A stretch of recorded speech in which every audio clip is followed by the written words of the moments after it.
Mais uma vez, obrigada pelo convite para participar dessa primeira edição do Congresso. Estamos aí para conversar mais um pouquinho.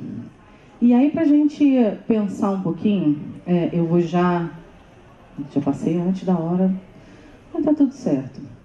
A gente faz esse trabalho de prospecção de tendências lá no Senai C-Ticket já há quase 20 anos.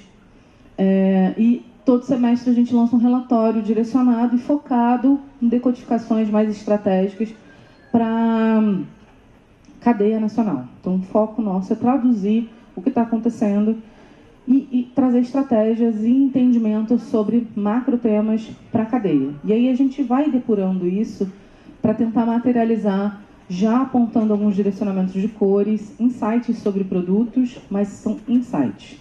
Então, a gente sempre quer reverberar o desenvolvimento autoral, a originalidade e os potenciais dos negócios. Para essa temporada 25-26, a gente traz como tema central o tempo. E não só o tempo cronológico, mas a gente olhar para tudo que a gente conota o valor de tempo. Desde o "tô sem tempo para isso", pausa, envelhecimento, entendimento sobre fases, ciclos. A gente vem tratando isso de uma forma mais desdobrada.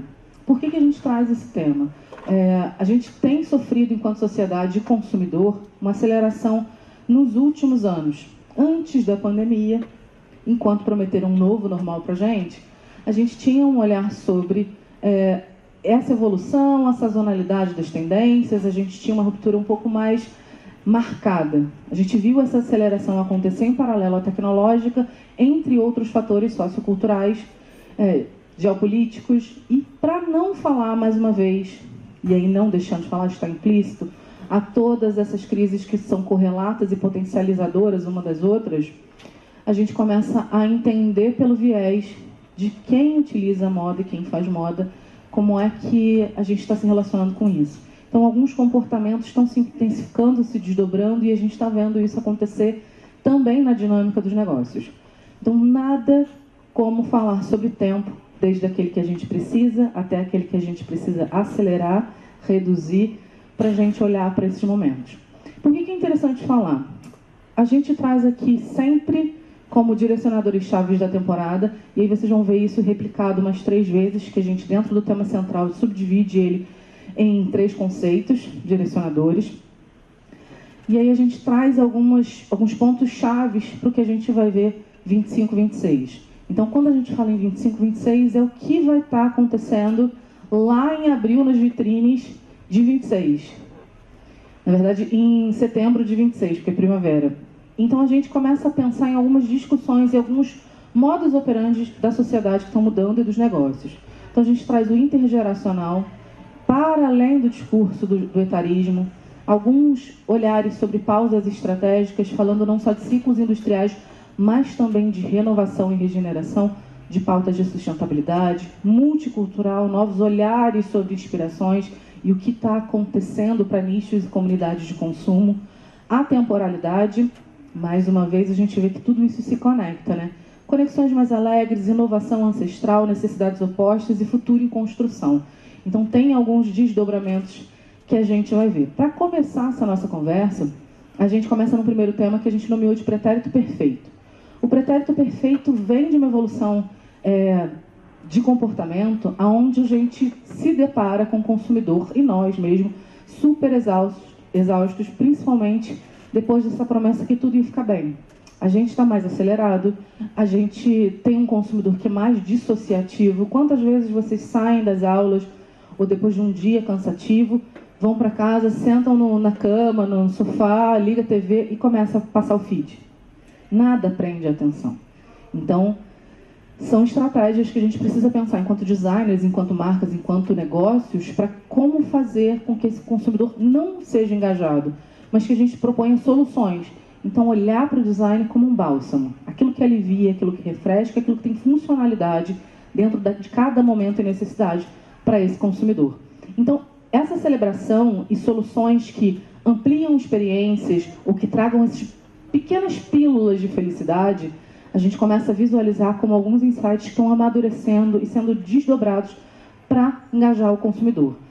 Além disso, como a gente está falando de pretérito perfeito, as pausas são extremamente necessárias. Outros ritmos para aliviar a pressão do dia a dia, de produtividade, vêm como soluções, tanto em produto, quanto em estratégias de comunicação e relacionamento com o consumidor. A gente começa a visualizar o luxo a partir de produtos em investimento, que a gente chama de luxo, e que a gente olha para grandes maisons, às vezes erroneamente, a gente começa a dar essa mesma conotação para as artesanias, para as manualidades, para aquilo que é exclusivo, tem uma carga cultural maior. A gente começa a buscar soluções multissensoriais, tanto para a comunicação, mais colaborativas e que dão um frescor. Nada disso é diferente do que a gente espera para um verão. Que ele seja mais vibrante, mais feliz, mais alegre, e com todos esses insights que possam reabastecer, reenergizar a gente quando a gente tira férias. Então a gente visualiza como é que isso está sendo interpretado. A gente traz aqui um primeiro case, que foi uma comemoração promovida, o projeto foi promovido pela Ethical Fashion, com 10 designers africanos, que resultou num desfile e em promoção do Dia Mundial do Algodão. E aqui eles celebram o título desse projeto como Algodão, o Nosso Orgulho. A gente está falando de designers que desenvolveram seu olhar próprio sobre uma matéria-prima que é comum na cadeia. Então, todo mundo já pegou uma peça de algodão, todo mundo já conhece, tem uma abundância de fabricação, e a gente olha para, quando fala de África, como também um produto, um recurso que movimenta socioeconomicamente o desenvolvimento daquelas pessoas. E aí, retratar isso sobre uma outra ótica e explorando técnicas ancestrais, de artesania ou de manualidade, somados a interpretações pessoais de novos designers, a gente começa a trabalhar fibras que a gente já conhece há muito tempo e que já são quase que batidas por N fatores sobre novas óticas. Então a gente começa a celebrar algumas coisas que movimentam a nossa economia e o nosso negócio. Aqui a gente tem também super fresquinho, que é a comemoração do 2º aniversário da Vogue Filipinas, e promoveu uma exposição em Paris com alguns designers do arquipélago, e que foi simplesmente para exaltar a beleza, as tradições e a cultura filipina. O que é bacana? A gente ter essa mobilidade e olhares de designers sobre técnicas ancestrais para que a gente possa celebrar não só técnicas, materiais, mas também topografia. O que a gente vê. Hoje eu fui convidada pelo professor Adson para a gente dar uma olhada panorâmica aqui no 6º andar. Então, pensar como designer, como é que seria a topografia que a gente vê aqui do horizonte, e isso aplicar para um produto que é originalmente pensado através do viés e da lente do território para solucionar problemas que possam ser múltiplos e diversos. Mas a gente começa a trazer algum elo sobre essa capacidade do que você tem no cotidiano e como isso te influencia, inclusive na aplicação dos métodos de projeto. O que é bacana perceber é que, por exemplo, a gente tem 3 imagens de 3 designers diferentes, tem muito mais para quem quiser assistir. Tem uma frase que eu quis trazer para cá de um desses designers, que ele fala que de muitas maneiras nossos artesanatos contam nossas histórias pessoais. É aquilo que te move, a maneira com que você visualiza o mundo. A gente tem desde o primeiro designer ali, que parece uma cestaria, um trançado de palha, mas é uma fibra super tecnológica, misturada em poliéster recondicionado com algodão, mas fabricada através de uma técnica ancestral para cestaria. A maneira com que ela é trançada vai dar uma padronagem que lembra os raios de sol. A mesma coisa, a gente está falando desse pequeno casulo que era para ser uma capa de chuva, a inspiração foi uma capa de chuva, mas também construída com vime e com outros materiais regionais de cestaria. E por último, a gente tem uma super saia aqui, que ela tem toda uma infraestrutura de metal por baixo, e também utilizando uma técnica regional, olhando para essa fundição através de você derreter, fazer um molde em areia para depois você tirar toda essa estrutura, atrelada ao uso de fibras de abacá, que é uma fibra em ascensão, para pensar em fibras mais sustentáveis ou que tem uma regeneração de solo e etc., olhando para essa proposta de como é que a gente faz uma trama e elementos construtivos para um produto que saem das nossas raízes. Então a gente começa a pensar em como é que essa herança cultural pode trazer muita inovação, inclusive no modo de fazer, no modo de pensar e no modo de buscar novas alternativas. Aqui a gente traz um case brasileiro, principalmente de design gráfico. Aqui é aplicado estamparia, padronagem de diversas técnicas.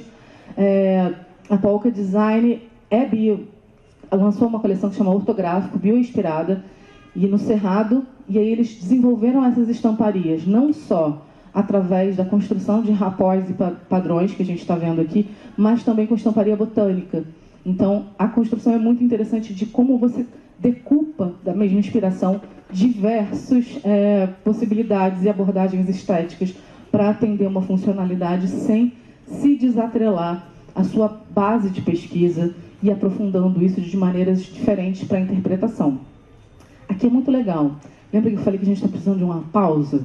Como é que a gente chama a atenção de um consumidor onde tem 955 outdoors, uma barulheira de trânsito e tudo muito caótico? A gente começa a pensar que, para além do que a gente já conhece como experimentação de marca, que a gente pode ser numa pop-up, pode ser numa loja, num ponto de venda, a gente já chega a ter um cheirinho, um tipo de iluminação, alguns códigos de símbolos, logos e etc.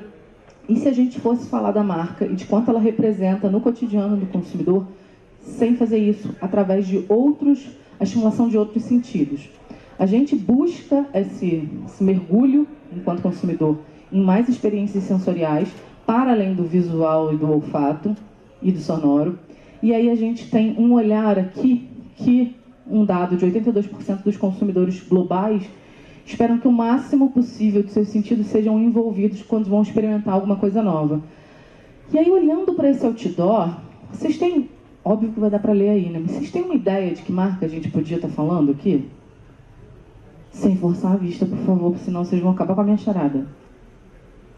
Assim, dá pra ver o que é daqui, mas eu estaria alguma coisa assim, não diretamente o que é, mas talvez uma marca de moussaka, Um condimento, né? E aí eu vou passar um videozinho pra vocês, que deve estar super alto pra gente acordar essa hora.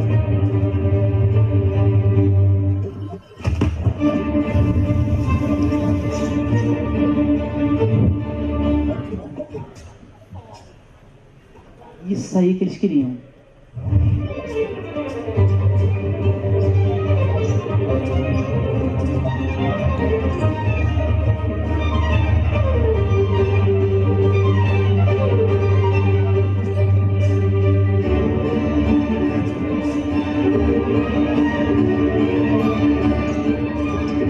E aí pensa toda a lógica que você foi fazer isso para uma coisa que a gente reconhece. Eu já estou com fome. E aí se passar um colega nosso com uma batatinha ali, com um hambúrguer, a gente sabe que é do Mac. E aí explorar a presença de marca através de outras linguagens traz um nível de engajamento, inovação e até diversão. Esses outdoors foram divulgados e colocados na Holanda, muito próximos estrategicamente a lojas do McDonald's, para que você pudesse passar ali de horas em horas e tenha uma batatinha, um hambúrguer que vai com o ventilador. Falou, peraí, onde que está o McDonald's aqui? Para todo mundo falar, ai, que fome. Então é olhar para isso e entender como é que a gente estimula outros sentidos para essa presença de identidade, de marca e de pertencimento. Aqui são imagens da Latin American Fashion Awards, que é uma premiação bienal de talentos da América Latina. E aqui as fotos são exclusivamente de um dos editoriais. Esse editorial foi feito por uma turma dos fotógrafos aí brasileiros, bem no Nordeste, em Pernambuco. Na verdade, tem algumas fotos de Fortaleza e outras fotos mais para dentro de Pernambuco, mas o ponto aqui é abordar tanto produtos quanto cenários através de uma estética muito interessante que contam essa exaltação de herança. Então são técnicas que a gente conhece, que a gente ouviu o Roberto falar mais cedo, que às vezes estão nas feirinhas de artesanato. E olhar para essa proposta que é tão comum, e a gente tem uma abundância de interpretações sobre a ótica projetual. Como é que a gente eleva ou traz essa referência, essa memória, essa herança para produtos originais e pertinentes a 2024, por exemplo? Porque parece que o fuxico dessa pecinha aqui do canto é uma coisa menor. dependendo de como é que você usa a técnica, o material dentro do seu projeto, aquilo pode ser extremamente de uma sacada absurda, tanto visual quanto funcional, além da gente pensar em outras possibilidades, como reaproveitamento de materiais, processos mais sustentáveis e outras abordagens. A gente traz, como prometido, uma basezinha da cartela de cores e 3 versões, porque é uma versão um pouquinho mais pocket, de direcionamentos estéticos para produtos. A gente tem o Tramas, que vocês viram ali, essa artesania e manualidade muito presente, desde a Foz, que desfilou agora no São Paulo Fashion Week, que fez esse vestido numa modelagem muito clássica, para o que a gente entende como um tubinho, mas ela é toda composta de pequenos módulos de renda filé, que é uma renda tradicional de Alagoas, na verdade portuguesa e etc, etc, mas nessa combinação para a gente trazer uma outra proposta. A gente tem olhares mais eurocentrados de grandes maisons, trazendo crochê e trazendo macramê. Ainda, isso vem inclusive desde outras temporadas, tá? A gente apontou isso para o verão 24, 25 e elas permanecem em desdobramentos. Aqui, menos profusos do que na temporada de verão anterior, que tinham mais elementos e um carregamento muito maior de artesania. E aqui a gente está vendo uma coisa mais refinada que possa ser replicado. Então aqui a gente está vendo uma utilização de inteligência para a gente ter replicabilidade, volume e velocidade nesse processo. A mesma coisa a gente começa a se desdobrar para essas férias de verão, onde a gente quer dar um descanso, dar uma relaxada, com as listras, ou seja, mais um ponto seguro da indústria, e a gente está trazendo cores mais alegres de verão para a gente dar uma desacelerada em diversas propostas, combinações, larguras, e ao mesmo tempo uma renovação desse romântico. É um pezinho lá da herança do cottage core, e a gente vê isso muito nos florais, nos apastelados, mas ao mesmo tempo esses esvoaçantes trazem uma carinha mais nova, dando uma releitura. Para o verão passado a gente tinha já algum insight do Ballonnet que ia começar, isso não quer dizer que estamos fincando o pé no Ballonnet, mas são experimentações de novos fluidos. A gente olha para esse momento de relaxamento e pequenas pausas dentro, aqueles pequenos luxos que a gente se dá no dia a dia ou no final de ano, ou de férias. A cartela vende muito dos naturais, de cultura, de tramas. Então, é o que a gente visualiza muito facilmente quando a gente vai tirar férias ou vai pensar em verão. Olhando para um segundo momento, a gente traz o agora, pensando nessa linearidade, cronologia do tempo, a gente sai dessa volta, o retorno a um olhar para o passado ou para técnicas, para trazer alguns direcionamentos sobre o presente. Aqui a gente fala de acelerações de tecnologias e mudanças socioculturais. Então a gente está falando desse entrelaçamento através de representatividade, de atemporalidade, de vislumbres, ou seja, lampejos, aquilo que de repente deu uma piscada ali e te chamou a atenção. Então são novas métricas etárias, um lúdico, a gente pensa em escapismos de toda essa confusão que a gente está vivendo em aceleração e começa a trazer um outro olhar sobre personalização e momentos. Isso também métricas de celebração para marcos da vida das pessoas. E, mais uma vez, o colaborativo. Aqui, pensando nisso, o que a gente pode pensar de mais cotidiano do que uma marca que passa um olhar... Isso, seu grande mote, é trabalhar com o básico, trabalhar com o dia a dia. A gente está trazendo para vocês uma exibição da Uniqlo de Paris, também muito recente, que é uma comemoração dos 40 anos da Uniqlo de vida. E ela traz como o título a arte e ciência do lifewear, ou seja, do cotidiano, do dia a dia. Quando você entra na Uniqlo, ela tem uma abordagem parecida com a da Hering. Então são peças que todo mundo tem no guarda-roupa. São t-shirts, são moletons, são jeans, são peças de fácil uso e que todo mundo consegue combinar com várias possibilidades. Nessa comemoração, ela, para além de criar ambientes do cotidiano, ela traz dentro desses ambientes as evoluções tecnológicas. Então, a Uniqlo não é uma marca somente de básicos, é uma marca de básicos inteligentes. Então, a gente tem uma profusão de cores, a gente tem uma abordagem evolutiva nesses 40 anos sobre fibras, sustentabilidade, uso de água, inserção de tecnologias, recondicionamento de materiais que estão difundidos sobre como a gente, em 40 anos, evoluiu o nosso dia a dia, a nossa rotina cotidiana. Então é bem interessante para a gente falar assim, imagina se eu fizesse uma exposição da minha vida hoje, vamos fazer uma instalação aqui no meu apartamento. O que seria visto? Para além dessas histórias, dentro dessas minúcias da rotina do dia a dia. Para olhar para isso, a gente começa a quebrar paradigmas etários e olhar para relacionamentos intergeracionais. A gente tem alguns dados que, por exemplo, o TikTok, 20,3% dos usuários estão na faixa de 40 e 49 anos, a turma do 40 mais. E a gente tem, dentro da mesma pesquisa, pontuando que usuários de 59 e 60 mais, eles estão com a disponibilidade de largar o que eles estão fazendo, e eu estou falando, largar remuneradamente o que eles estão fazendo, seus empregos, para virarem influenciadores. A gente tem uma crescente de influenciadores em diversas redes, de 50 mais, 60 mais, com uma profusão de seguidores muito grande sobre novos estilos de vida, novos marcos temporais, muito mais sobre o momento de vida em que eu estou vivendo e alguns sonhos que eu estou realizando, talvez tardiamente, para uma métrica social já corroborada, mas somando a isso, a gente está falando de bem-estar, de novos estilos de vida, de lares multigeracionais. Então, enquanto vocês não moravam sozinhos aqui em BH, quando moram com os pais, com os avós, olha quantas gerações tem ali dentro. Um designer pensar um produto, um objeto para aquela casa, precisa atender a diferentes usuários em diferentes estágios de vida. A gente tem cada vez mais lares assim. E isso, é claro que é impactante na moda. De um lado, a gente tem esse olhar desse crescente e um nicho de consumo desabastecido de soluções. São pessoas que têm renda, seja de trabalho, de aposentadoria, e que, por vezes, olhando inclusive a América Latina, eles têm uma participação na renda familiar importante. Em outro ponto, para além da geração Z, que está todo mundo já cansado de ouvir, a gente tem o surgimento e o fortalecimento dos alfas. Ao mesmo lado que a gente tem essa profusão de influenciadores nascendo, algumas marcas estão direcionando para convidar influenciadores mais jovens, pré-adolescentes e ainda crianças, mas óbvio, tem todo um olhar ético por trás disso, para que a gente possa abordar um caminho sobre isso. Mas do lado de lá, a gente está mirando em longevidade da marca.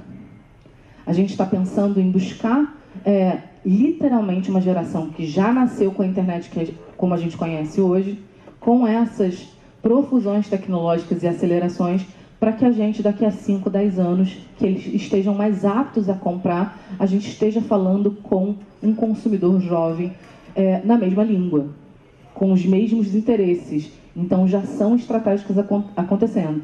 Pós-pandemia, a gente viu a profusão da história do metaverso, que virou fail, mas a gente viu a adoção de marcas para estarem em espaços gamers, como o Roblox. Roblox é fundamentalmente uma marca para geração alfa, para pré-adolescente. Então, olhar para isso e pensar numa maison como Dior, entre outras, estar naquele ambiente, é você começar a dialogar sobre o que o meu negócio funciona, sobre o que eu ofereço, com gerações que não pensam nem nisso, para um entendimento diferente. Então, a gente está começando a trabalhar com linguagens diferentes. Aqui a gente traz como exemplo um fenômeno viral de pouquíssimo tempo, que é a legendária Glama. É também um amorzinho de idade desconhecida, como todo mundo exemplifica. A neta dela é uma designer de moda e ela provocou a avó se ela toparia fazer um editorial, umas fotografias, e a avó super curtiu e se montou, deixou a neta se montar, fizeram algumas fotos, viralizou, e agora toda vez que fala assim, vamos se vestir, ela está pronta ali. A idade dela ser desconhecida é porque especulam que é entre 80 e 90 anos, e a gente começa a ver sobre esses registros, e aí você olha para essa pessoa e você fala assim, ela nasceu assim. A gente falava da Iris até há pouco tempo, e a gente começa a discutir, desconstruir essas propostas, tanto de representatividade quanto de intergeracional. Falando nisso, a gente começa também a voltar em alguns assuntos, e aí vem tópicos para serem discutidos, por favor, depois que vocês terminarem o congresso. Teve há pouco tempo agora o desfile, o retorno triunfal da passarela da Victoria's Secrets, e a gente traz aqui como uma provocação para vocês o projeto Topografias, de uma artista paquistanesa, Essa é uma de vários outros projetos que ela faz, onde ela traz corpos exaltando exatamente essas curvas e o que a gente chama na massificação de possíveis imperfeições ou aquilo que a gente quer esconder como celebração de grandes paisagens. É como se a gente olhasse o contorno da Serra do Curral e soubesse o quanto maravilhoso aquilo é, e a gente traz para esse âmbito de discussão sobre por que essas curvas na paisagem são maravilhosas e no corpo não são tão bem aceitas assim.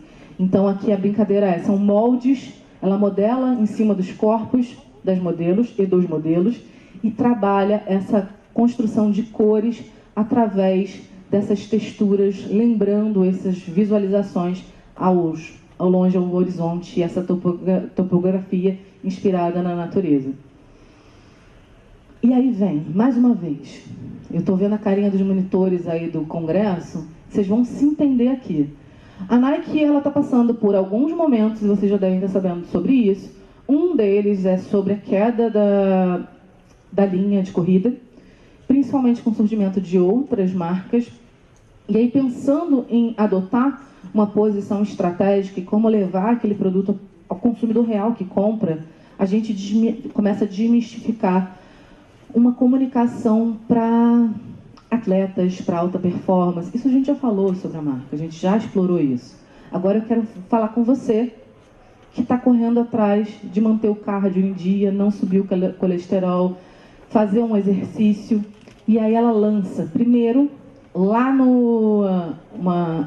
na época das Olimpíadas, junto com os atletas, a campanha que começa de vencer não é para todo mundo, onde ela fala da parte competitiva não tão legal dos atletas e da gente mesmo, do tipo, eu quero ganhar, se você não ganha é problema seu, não é hora de eu ter empatia agora.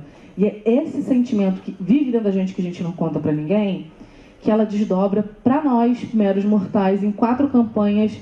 Essa daqui é amanhã, que vai passar ali no cantinho, bem devagarzinho. E aí eu vou ficar até quietinho aqui, para ver se a gente se enquadra. Vamos pagar, vamos estar pago, vamos malhar.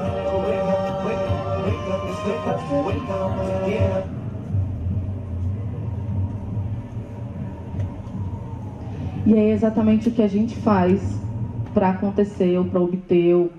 Mesmo assim, a vida não é tão instagramável assim. A gente morre de sono. Aí eles transbordam isso para o consumidor comum, ou seja, grupos de corrida, aqueles corredores ocasionais ou de final de semana. São pessoas que não são atletas, mas que têm acesso à mesma tecnologia de performance de grande desempenho dos atletas, mas eu estou focando para quem dá volume a vendas. Eu estou falando com o consumidor mais diretamente. A estratégia deles é vencer, não é confortável. Então esse é o manhã, tenho felicidade, um videozinho no YouTube, tenho conforto, na verdade dor, que é exatamente depois de um dia de malhar perna, que você anda todo assim, e é literalmente isso. Então a conexão é muito direta. Então a estratégia por trás disso, o projeto por trás dessa sequência de vídeos ser lançado dessa forma, é muito inteligente, porque a gente está falando de um lugar onde todo mundo se encontra em algum momento. Olhando para isso, e mais uma vez eu falo, a gente está girando um pouco o nosso binóculo, a nossa luneta. A gente sai dos olhares voltados para a Europa e a gente começa a buscar inspirações, principalmente na elevação de comunidades e nichos mais específicos. Aqui a gente fala desses olhares e de novos ciclos, né, da moda. A gente tem 2 momentos aqui que são super interessantes. Tá, esse não era um som nosso. Mas tem sempre um efeito especial para dar uma dramaticidade. Aqui a gente traz, primeiro, do lado de cá, onde a gente tem esse chemise amarrado atrás, é um projeto Retorne ao Remetente, que é de um ex-designer da Maison Margiela e que hoje está sediado com uma marca em Kampala, em Uganda, que a gente já sabe a profusão de recursos e resíduos e descartes do norte global que recebe ali naquela cidade da África, e como é que é a profusão, inclusive econômica, sobre esses grandes descartes e como é que isso mudou. Dinâmica social, paisagem, poluição e etc.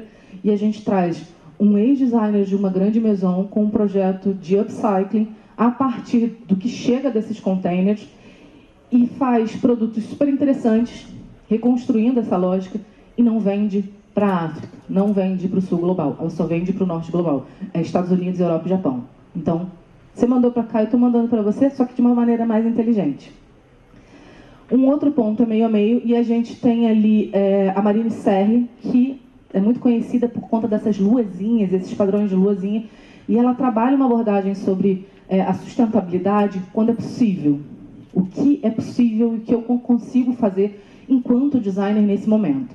Todas as coleções da Marine, elas são feitas, 50% dos materiais vem de reuso, reciclagem e upcycling, ou seja, 50%. Vou fazer 150 peças, metade disso vai vir daquele material.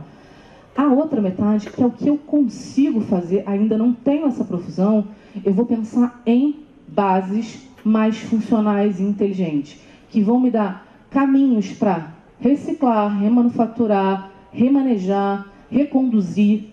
Então a gente começa a pensar a lógica do design de moda para uma outra ótica. E aí a gente tem upcycling, a gente tem peças novas, a gente tem uma mistura disso tudo pensando em uma abordagem mais inteligente sobre uma ótica cotidiana e emergências que a gente vem vivendo diariamente. Como eu falei, a gente também tem escapismos, através de lúdicos, através de diversão e brincadeira. A gente está bebendo de algumas fontes que a gente já viu em outros momentos. A volta daquelas brincadeiras para os adultos é uma evolução do caminho do que a gente viu no boom da Marvel, que a gente consegue visualizar ainda na indústria de entretenimento com animes e com coisinhas fofas. Tem algumas pesquisas que indicam que adultos, no geral, quando veem um produtinho fofo, papelarias, com borrachinhas, caretinhas, detalhezinhos, a gente não resiste e gasta sem pensar no amanhã. É por conta disso que a gente tem tanto o Marc Jacobs como a J.W. Anderson brincando com esse humor, essa ludicidade, para trazer um escapismo da seriedade dos compromissos que a gente precisa cumprir todos os dias. A história do preciso trabalhar, preciso entregar um trabalho. E, ao mesmo tempo, a gente vê um crescimento da marca de pelúcia, a Jellycats, que é uma marca londrina. E essa é uma instalação dentro da Galerie Lafayette, em Paris, onde eles desenvolveram uma coleção de pelúcias fofinhas, inspiradas em patisserie francesa.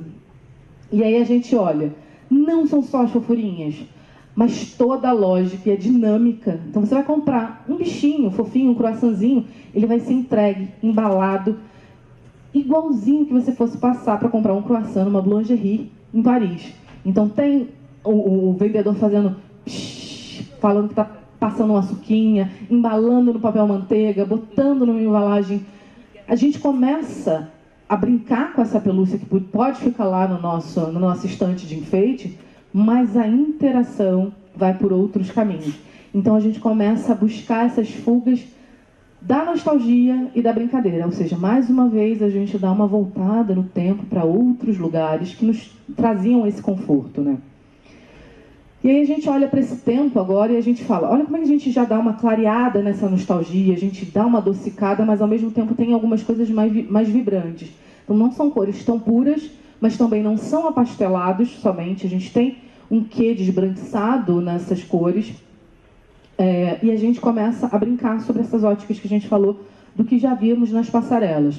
Os colecionáveis, muito inspirados por essa diversão e escapismo, a gente vê uma brincadeira muito grande de várias marcas sobre o oversized, sobre os ombros, sobre as golas. Então a gente trouxe alguns aqui que estão muito mais dinâmicos e lúdicos de brincadeira, desde a Balmain até a J.W. Anderson, que já vem fazendo um trabalho sobre isso há mais tempo, e a Pierre Cardin, e a gente vê isso em desfiles, Londres, Paris, Nova York, muitas marcas brincando com essa dinâmica de trazer um lúdico, uma brincadeira corporal, meio que brincar com a morfologia corporal através dos produtos.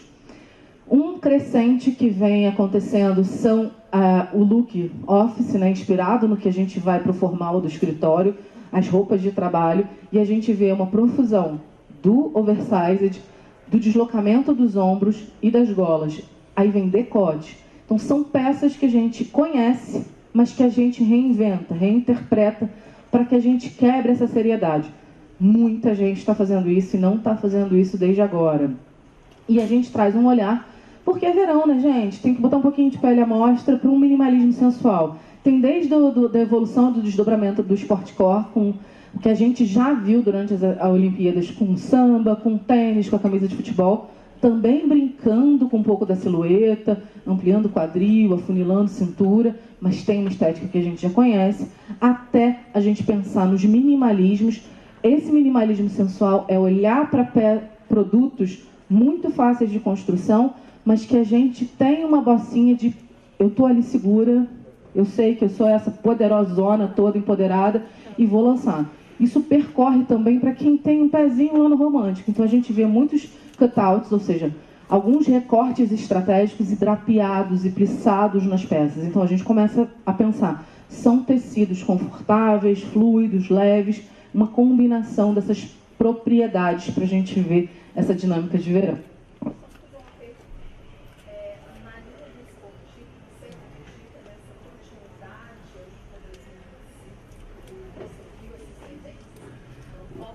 A gente tem muita coisa do esportivo, muita coisa, e aí se a gente for abrir uma aba, a gente tem quando a gente pensa em esportivo, é ligado à performance.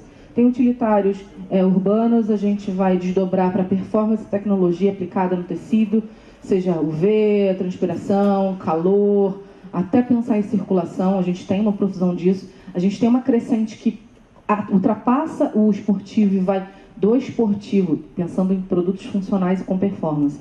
Do esportivo, mescla com a lingerie e mescla com a moda praia, de modeladores ou peças que são mais altas, que tem uma tensão, uma tecnologia nas fibras de compressão, mas não é nada para ficar embalada vaga, é para te deixar confortável, com a autoestima no lugar e pensando, é o que eu preciso para me estar bem, não preciso estar ali dentro de um padrão.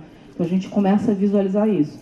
E a gente também tem uma urbanização dessa linha do esportivo, que aí ela entra tanto no declínio da alfaiataria, que a gente sai de uma alfaiataria super formal, caretinha, e a gente já vê esses oversized, e a gente bebe de algumas técnicas e alguns métodos da alfaiataria para a gente trazer essa descontração do fitness para ambientes urbanos, para o dia a dia. Então são tecnologias de tecido aplicadas a modelagens do fitness ou do esportivo, ou ao contrário, modelagens que a gente conhece como alfaiataria mais low, aplicadas com tecidos de tecnologia do fitness e vice-versa. Então a gente vê muito isso por conta dessa dinâmica mais funcional e principalmente quando a gente olha em consumo. Correria, praticidade, mais de um lugar ao mesmo tempo, eu preciso que aquilo perdure por vários momentos do meu dia. Tem. O sneakers entrou e fica. E aí a gente entra para a última lógica, que eu vou precisar dar uma olhada na minha hora. Tá quase. Na última lógica aqui, que como a gente falou estamos no presente, voltamos para o passado, para voltar para o presente. No passado a gente busca algumas memórias que nos deixam mais confortáveis. Aqui a gente olha para esse futuro, já pensando em horizontes. E aí sempre no plural, porque a gente não tem uma visão única e a gente constrói junto. Trazendo esse olhar aqui, e aí muito do que eu acabei de falar, o ponto aqui chave é eficiência e valor. Então a gente está falando funcionalidade. Tira tudo que não é necessário no produto e foca na principal função que ele tem. Óbvio que ele não vai ficar super purista e minimalista, e a partir disso saem interpretações. Então a gente tem uma evolução tecnológica, tanto biológica quanto high-tech, digital, para esses produtos, e isso também influencia na estética. Então, pontos chaves para pensar para esse olhar de peças inspiradas em futuros. O que é híbrido? Pense em hibridismo de espécies, hibridismo de materiais, hibridismo de formas, modular, adaptável, o que pode ser construído, acoplado, desmontado a partir da necessidade, metamorfo, dicotomia, imperfeito, utilitário, inteligente. Não precisa estar pronto, precisa pensar num caminho a seguir. Aí a gente traz, vocês vão falar de futuro, vamos falar de futuro. Vocês viram a Prada com a Action e o traje espacial. Por que a Prada está fazendo isso? Vocês sabem? Por que ela lançou um traje de astronauta? Nem fazem ideia? É por aí. A gente está falando exatamente disso. É mercado de luxo. E aí a gente está falando de SpaceX, entre outras empresas explorando o mercado espacial, não só de turismo espacial. Então vão falar, já isso é tão distante da minha realidade, mas a gente precisa entender que isso está acontecendo em alguma esfera. E aí a gente está falando, se eu estou falando de quem vai acessar para dar um passeio na Lua, precisa ter uma grana considerável. Esse cara que precisa ter uma grana considerável, ele vai ou para um Quiet Luxury, para excelência, para o produto extremamente bem feito, qualidade. Então a gente está levando a Prada, e não é só a Prada que está falando disso. Não sou o traje, mas a gente tem outras maisons super conhecidas que estão fazendo esses projetos e já lançando esses projetos. Não de trajes, mas de desdobramentos para isso. Então a gente olha, mercado de luxo, acessibilidade para poucos. O que eu coloco aqui? Eu atrelo o nome Prada, excelência, maison, casa, história, tradição, ou seja, reforço a minha qualidade, o meu design aplicado, toda a história da casa italiana, e a gente começa a influenciar novas tecnologias. Vocês acham que isso vai desdobrar para onde? Só para exploração espacial? Não, a gente vai desdobrar isso em peças, em produtos, com a inteligência que ela está também desenvolvendo a partir de novos materiais e funções junto com a startup. A gente olha, do que acontece isso? Dá uma olhada no TikTok e futurismo, a gente está nos trends. A gente traz aqui, principalmente, o que movimenta essa estética futurista, com 3 cantoras pop, e não são as únicas. E o que é interessante pensar? Etnias e nichos, tá? A gente tem a Katy Perry, aqui tem um recortezinho de um vídeo agora do show do Rock in Rio, e a gente tem essa estética robótica, Transformers, ET, mas aí, o que é importante? O corpo está à mostra. Não é um retrô 70, não é um retrô 60. A gente está bebendo um pouquinho do 90, 2010. A gente traz um estouro do entretenimento, que é a Lisa, do Blackpink, na versão, como é que é o nome? Solo. E a gente tem ela, inclusive uma artista super nova, tailandesa, abrindo uma das fases do desfile da Victoria's Secret com todo aquele pensamento. E a gente pensa o que isso significa. E, por fim, a AFK, que é o lado B do pop, mais underground. E aí a gente começa a visualizar uma estética muito direcionada. O que é bacana pensar dessa última artista? Ela está usando, inclusive, várias tecnologias emergentes, como inteligência artificial, para, por exemplo, responder os fãs dela. E ela sinalizou para todo mundo, tá aqui a IA respondendo para vocês, perguntas triviais, quando sai um novo álbum, de que vocês me amam, que eu também amo vocês, ou seja, um chat, robozinho, enquanto eu paro para tratar de assuntos sérios. Então, ela ativamente falando das eleições dos Estados Unidos. Então, ou seja, olha como esses assistentes começam a tratar e o entendimento sobre isso, e como é que isso influencia nessas estéticas, e de como é que isso é tratado. E aí a gente vê isso também nos últimos lançamentos do Primavera-Verão 25-26 no mundo. A Diesel fez um desfile num ambiente quase que distópico, meio Mad Max. Era uma passarela, um ambiente todo feito com resíduos de jeans. Era muito jeans, onde os modelos passavam, as paredes, os pilares, era tudo de jeans, para dizer que o futuro da Diesel é circular. Eles apontaram que todo o material utilizado para a cenografia do desfile ia ser reconduzido para novas fibras, ou novos materiais jeans, que é o carro-chefe da Diesel, e dentro do desdobramento eles trazem novas tecnologias aplicadas com esse viés de a sustentabilidade, de acordo com o que é possível pela marca, já pensando em reciclagens, menos consumo de água, e também essas abordagens de hibridização. Então, que bombou muito também foram esses óculos com essa carinha aí meio futurista, espelhada, que desdobrou na mesma forma para uma bolsa que parece uma pele meio alienígena. E esses couros, que também é um desdobramento da linha Diesel do jeans, eles têm um brilho mais gosmento, mais... parece uma melequinha, que não é um brilho acetinado, e nem é um brilho refletivo espelhado. Tem um quê de minimalismo, então as peças não são tão profusas assim, e a gente começa a visualizar a Ana Kik, que também teve um desfile para essa temporada, que ela traz essa profusão e essa equação da estética, das pessoas, da natureza e da tecnologia. Lembra que eu falei que o foco do futurismo aqui é funcionalidade, efetividade, aquilo que dá resultado? Comprei uma coisa que serve para isso, ela precisa cumprir o papel dela. E aí ela também faz isso, e aí ela brinca também muito com materiais inteligentes, mais tecnológicos, menos wearables e mais fibras inteligentes, mas em uma estética bem minimalista, mas também trabalhando funcionalidade nessas modelagens. Então a gente tem um desdobramento para novas formas desse corpo, novas abordagens para o que a gente conhece. Então a gente vai ver ali na frente uma flare com um novo desenho, brincando com brilhos e peças que também bebem muito desse 2010 que está vindo com a nova presença. Coisas também que aconteceram ontem. Aqui a gente tem 2 momentos de moda 3D. Primeiro, que não é novidade para ninguém, a parceria da Copernic com a Disney, onde a gente tem a impressão flutuante da bolsinha Ariel, que ela sai da impressão praticamente sem pós-tratamento nenhum. Isso a gente começa a pensar enquanto designer em produção, em metodologia projetual. Como é que eu posso minimizar impactos e processos, economizando matéria-prima, tempo e disponibilização no mercado. Então a peça sai praticamente pronta. Hoje na impressão 3D a gente ainda tem algumas fases de pós-tratamento. Bacana de saber.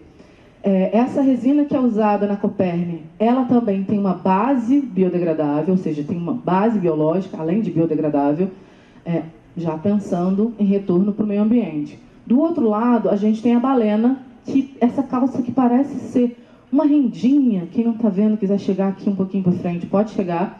Ela é toda feita em 3D, FDM. Acho que vocês têm um laboratório aqui que tem FDM. Aquela com extrusora e carretel, tem um tanto. A ideia é, pensa naquele polímero, para quem já fez 3D ou já pegou 3D na mão, super fininho, e aí a gente pensa em vesti-lo. A gente ainda tem alguma coisa que vai incomodar. Esse polímero, ele é biodegradável, ou seja, para além do PLA, flexível, parecendo um pouco mais flexível do que o TPU, e a estrutura que ele faz, que eles desenvolveram para desenvolver a peça toda, é baseada no menor uso de material, com resistência. Então, ou seja, a gente começa a beber de outras fontes para a gente começar a pensar em novas soluções. Pensa o seguinte, hoje eu não tenho essa resposta para vocês, mas a lógica de quem pensa em fazer um 3D é que se a gente tem um polímero, a gente possa pensar circularmente em recondicionar aquela calça para triturar, reconduzir ou acrescentar uma porcentagem de material virgem e pensar em fundir, fazer uma extrusão novamente, fazer um novo produto. Esse é um dos olhares, quando a gente fala em impressão 3D, dessa possibilidade de melhor aproveitamento de material. Ainda muito incipiente, mas já tem alguns caminhos que apontam para isso. Olhando para cá, se a gente olha assim, de produtos que possam direcionar esse olhar de futuro, a gente falou de roupa, a gente falou de estética, a gente falou de funcionalidade. E aí, como é que a gente vai calçar no futuro? Como é que são os calçados do futuro? Aqui o ponto central é a estratégia de comunicação da Martini Rosé. A Martini Rosé é uma marca de calçados, traz um quê desse brilho futurista e algum elemento que dá uma brincadeirinha de um minimalismo meio que futurismo, meio ascético, com novas possibilidades de calçado, mas o ponto central da marca é conforto. Então, são sapatos que vão ficar com você para sempre. Se a gente olha para um futuro que a gente já vem discutindo o uso de recursos ou a escassez de recursos, se a gente tem um produto pensado para longevidade, ele precisa passar por mais de uma tendência, ele precisa ser confortável, ir a mais de uma ocasião e fazer tudo isso. Aí pensa na sacada muito legal de como é que eu falo. É o salto e é o sapato social que eu vou fazer um escalando na árvore. Porque, sei lá, daqui a uns anos eu quero fazer isso. E a marca me permite essa disponibilidade. Não é atrelado o que a gente gostaria, mas também olhar para esse futuro e esse horizonte, a gente fala de experimentações. A gente traz 2 marcas aqui. A primeira é a GmbH, que é uma marca de Berlim, jovem, trabalha com materiais também com performance, com tecnologia nas fibras, e eles trabalham essa ideia de urbano nas modelagens para abarcar nichos de consumo muito fechadinhos. Então, a gente está falando de experimentações de novas formas a partir do entendimento de peças que todo mundo usa, tipo camisaria, os shorts, e olhar para essas condições. Essa bota que está aqui de costas, ela tem um zíper que passa pela frente da bota toda, muito trabalhando um pouco dessa estética futurista, mas a gente está falando também de buscar referências de outras etnias. A gente teve um desfile deles com modelos que não tinham cara de alemães, mesmo a marca sendo de Berlim, e buscando esse olhar heterogêneo dentro do nicho de consumo deles. Ao mesmo tempo, a gente traz também com uma pegada de sustentabilidade a Colina Estrada. Primeiro aqui embaixo no Repolinho, é uma colaboração dela com a Puma, onde ela desenvolveu junto com a Puma uma linha de produtos de base vegana, ou seja, couro de micélio, espuma vegetal, não tem nada de material ou poluente, muito poluente, ou químico, ou animal. Então, pensar isso para uma linha de performance esportiva. Tem vestuário e tem calçados. E aí a gente começa a ver essas inspirações que ela tem mais miméticas de como esses corpos e como é que a natureza pode influenciar. Então, a gente tem algumas decodificações desses recursos e da eficiência desses recursos, seja no encaixe para produzir as peças. A última coleção dela lançada foi exatamente falando sobre parar, pausar e aproveitar a natureza. E o nome da coleção era Toque na Grama. Então, tinham modelos que esfregaram graminhas nos joelhos dela, algumas peças que parecia que a pessoa tinha rolado no chão. Então, tem uma ludicidade, tem um olhar de pausa, de, aterramento para o que é real. Então, vamos fazer uma coleção nova, vamos lançar um produto novo, mas vamos pensar na melhor maneira de fazer isso, para entregar isso para o mundo. E aí a gente vem para essa lógica. Vocês viram com o Roberto os apastelados. Aqui a gente tem esses apastelados também com um quesinho, um fundinho de cinza, mas a gente olha para uma estética asséptica quando a gente fala de futurismo, os tons mais claros, e esses apastelados vêm desses tons mais de futuro, mais embranquecidos, parecendo aquele ambiente monocromático. E também um desdobramento para os brilhos, para esses acetinados.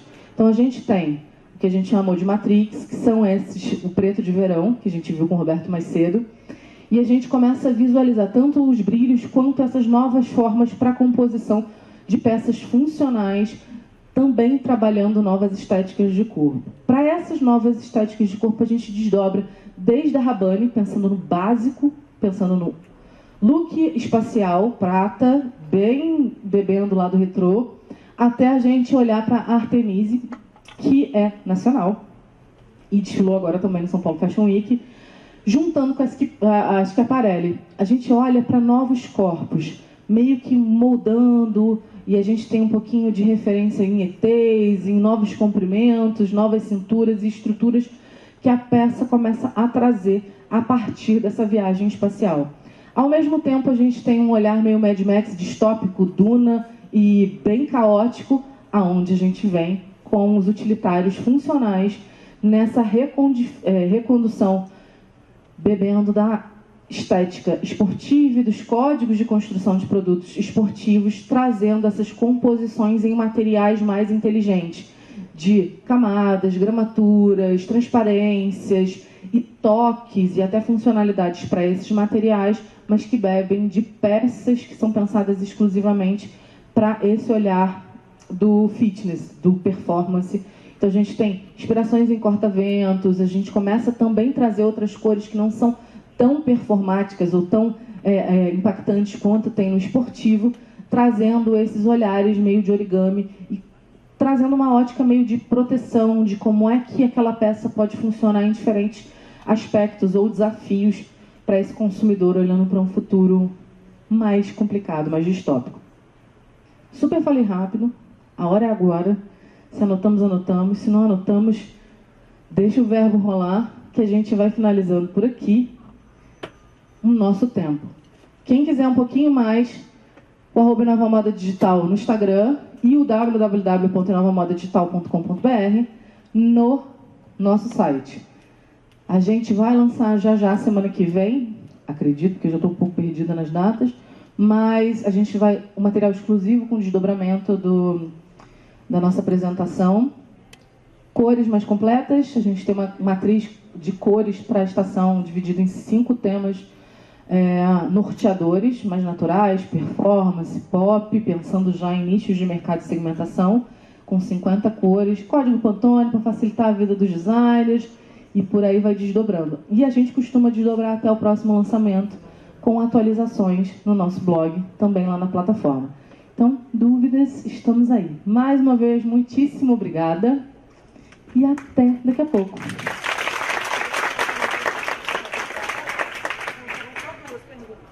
O povo já limita assim, ó, só 2.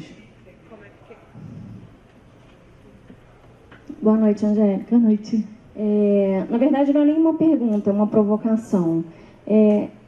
A gente tem visto cada vez mais falando em inclusão na moda. E eu falo que isso só funciona em propaganda de margarina na televisão. Porque se você for pensar, a gente não se pensa, não basta só você fazer uma roupa pensando em outros corpos que não se encaixam, né, nesse padrão estabelecido pela sociedade. Você precisa pensar em toda a experiência do consumidor. E o que a gente vê é uma grande ilusão. Por exemplo, eu cheguei hoje aqui num evento de design de moda. Eu não entrei pelo elevador que dá diretamente aqui, porque o elevador está estragado. Eu fiz um outro caminho. Quando você vai numa loja, né, eu falo assim que a coisa mais absurda é shopping center.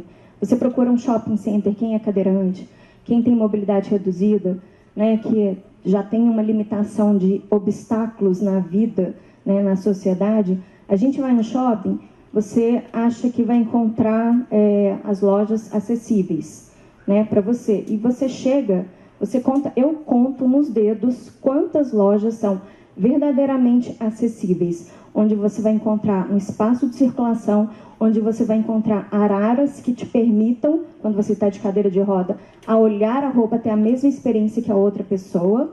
E também você vai encontrar um espaço, um provador que não esteja sendo usado para guardar caixas. Então eu falo que a parte de inclusão na questão da moda ainda é uma utopia, ainda é propaganda de margarina na televisão. Então, assim, eu deixo essa provocação para se pensar, né, um curso de moda, pensar além da roupa, a questão de experiência do usuário. Obrigada. Eu concordo plenamente com você, no sentido que a gente tem muito caminho para trazer, e a gente olha, quando a gente fala de moda e quando a gente fala de grandes maisons, desfiles e semanas de moda, a gente sai de um lugar social que visa principalmente lucro, e como a gente trabalha com essa lógica de produtividade. A gente vai desde a Revolução Industrial dizendo como produzir seriadamente, ou seja, replicar com menor tempo. Quando a gente começa a falar sobre particularidades, e aí sejam tamanhos, alturas, cores, enfim, acessibilidade, a gente não tem uma sociedade como um todo que conheça nem essas particularidades e nem esse olhar. Então a gente tem 2 lados dessa história. Quando a gente vê, e eu citei a Victoria's Secret, que ela retorna agora com uma passarela super excludente, que ela sempre teve historicamente, para um olhar mais amigável. Olha como a gente amadureceu. E a gente começa a, se for fazer uma análise mais profunda do que foi apresentado, a gente tem modelos plus size com peças onde cobrem as partes não bonitas daquelas mulheres esculturais, assim, boneco palito, das Angels. A gente começa a falar de modelos trans muito pontualmente, e a gente não aprofunda esse discurso. E aí, eu acho enriquecedor você trazer essa experiência, porque quando a gente fala não só de experiência de uso, experiência do usuário, mas acessar esse espaço.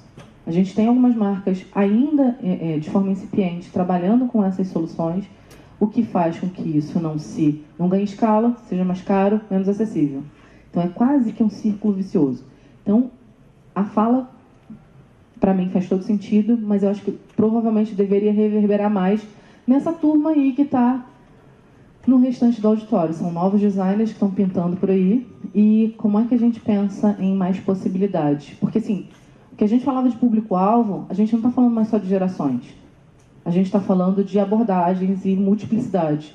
Então, olhar para como é que o usuário, em diferentes fases da vida, ou pausadamente, porque eu falei aqui um pouco antes sobre essa estética mais funcional que está bebendo do esportivo, ela vem se desdobrando em algumas marcas que estão se especializando em nichos e estão ganhando um público muito grande. Então, tem linhas de moda praia e vestuário, na verdade, marcas muito grandes de moda praia e vestuário estão trabalhando isso de forma mais firme, olhando para a possibilidade de pós-cirúrgico, de acomodação, de vestibilidade, de ergonomia. E aí isso ainda fica um pouco distante, porque é uma linha antes daquilo, e outras marcas que já nascem com essas particularidades. Então, a gente vê algumas peças que são feitas por mulheres que passaram por determinados procedimentos durante a vida, que são naturais na vida de mulheres, pós-parto, esterectomia, enfim, outras funcionalidades. E a gente vê marcas inovadoras, como soluções como a Pente, que é aquela da calcinha menstrual, começando a entender que o público dela vai para além de mulheres que menstruam, mas para pessoas que menstruam. E aí começar a pensar em usabilidade daquela peça também para além de outros nichos. Pessoas que, já que é uma peça que é absorvente, e quem tem incontinência urinária? A gente começa a buscar outros nichos etários, outras gerações. Então, o olhar do design precisa, sabe, se acostumar a essas evoluções. Então, muito obrigada pela contribuição.